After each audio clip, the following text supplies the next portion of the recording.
One of the primary requirements for good relationships is adequate security. If there is insecurity, conflicts are sure to erupt. Financial security is a very important contributor to the sense of stability anyone experiences. That's why whenever there is a financial deficit, the resultant fear and insecurity has a tendency to show on relationships. In order to handle the situation, you need to understand the second spiritual law that governs destiny, the law of emotions. The universe says, you manifest what you fear, you manifest what you hate, you manifest what you love. Firstly, let us understand the difference between thoughts and emotion. Thoughts are random occurrences that don't really hurt you. They need not scare you. They don't have such force behind them. Emotions, on the other hand, are thoughts packed with intensity. Thoughts that are repetitive. So what we are dealing with here are emotions and not stray thoughts. You manifest what you fear, says the law. Fear is a primal emotion. You could also say it is the mother of all other painful emotions. Jealousy is the fear of being overtaken. Anger is the fear of not knowing what else to do. Hurt is the fear of being ignored or insulted. One could go on endlessly. Let us learn this through a real life story. Once in the United States, news went around that a serial killer was hunting down a lot of people, and people were warned against entertaining strangers in their homes. Totally oblivious of all this was an old lady who lived in the suburbs of a town all by herself. It was a rainy evening, and all of a sudden someone walked through her door. Woken up from her peaceful slumber on her armchair, the old lady noticed a man standing in front of her, armed with a club and all wet. She looked at him through the candlelight and said, "Son, you must be cold and wet. Warm yourself." The man was confused for a few moments, but dropped his club and sat near the fireplace.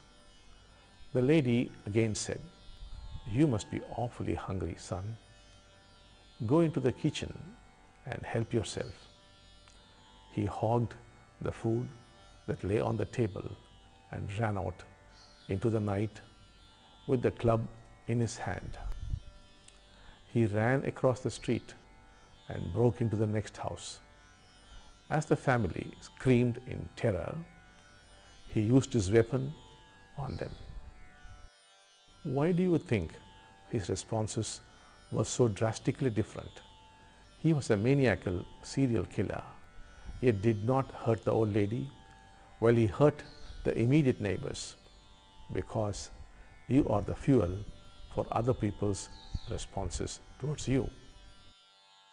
Since the old lady had no fear, the serial killer could not hurt her, while the ones who were terrified got themselves killed.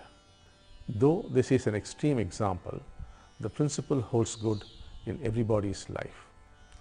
You attract events and people you fear.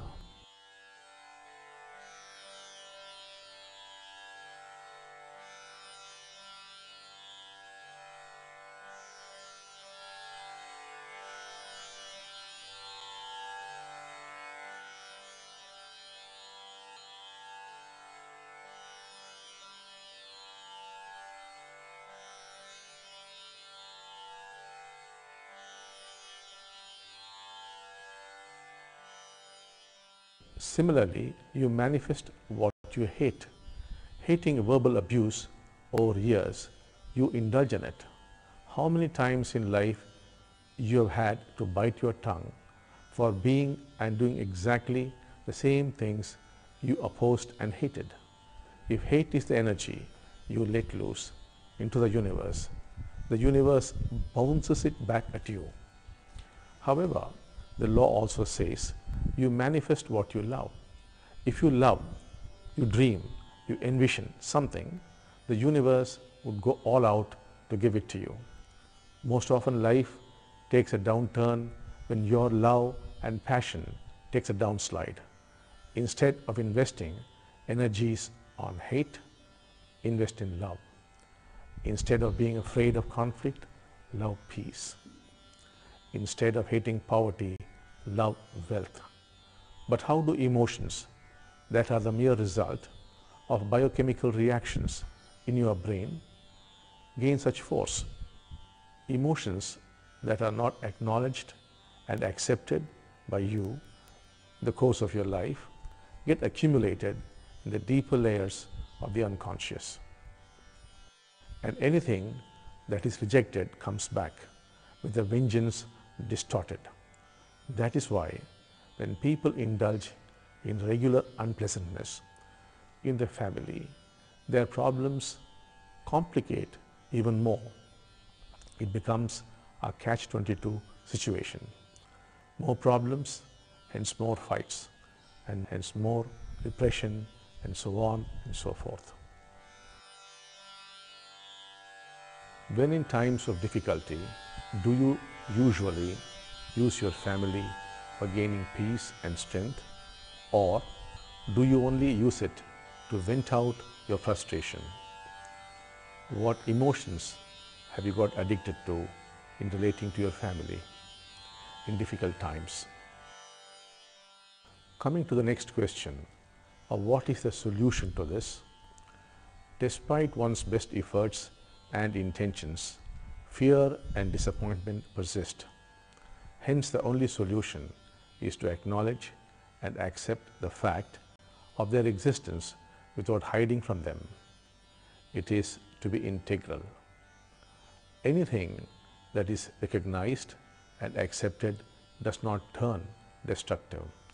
That doesn't mean that you go around speaking and expressing these emotions out to people around you.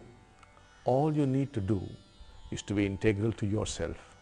It involves 3 simple steps. Sit down quietly and watch your breath. Move into a space of peace and relaxation. Acknowledge the emotion, be it fear, hurt, or hate.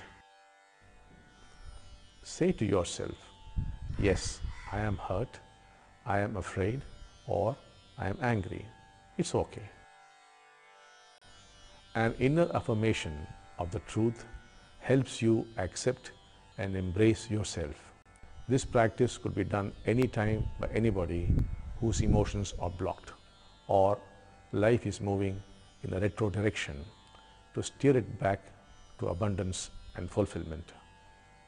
You could, if your family culture permits, sit together for prayer in moments of stress. It would prove to be a tremendous energy booster and would invoke divine grace into life.